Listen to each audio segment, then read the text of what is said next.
14 авиарейсов. Такое количество вылетов будет совершено из аэропорта Магас. Последний запланирован на 19 июня. За один рейс планируется перевозить 200 человек. К жителям республики присоединятся паломники из соседних регионов. По данным фирмы Инкхаш, квота полностью освоена. Как доложил министр по внешним связям, национальной политики, печати и информации республики, в целях обеспечения безопасности силами МВД проезд от круга на развилке Троицкая-Сунжа в сторону аэропорта будет закрыт.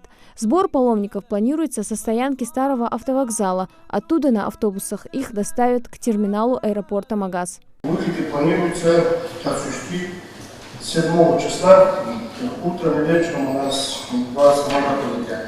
Для этого все у нас подготовлено. Самолеты все заказаны. Значит, у них, у всех тех людей, которых мы отправляем, то есть все в порядке, правильно? В порядке, да.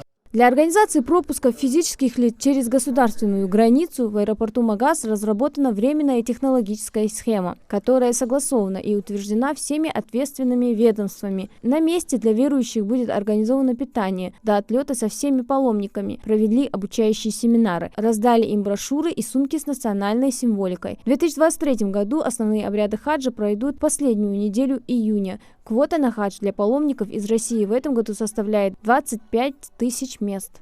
Не к аэропорту, на кругу. Да, мы дальше Вы подъезжаете, пересаживаются автобусы и везут в аэропорт.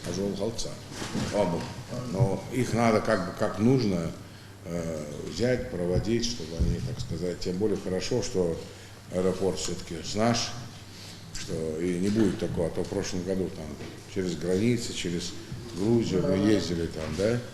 Вот. Помощь какая нужна тебе?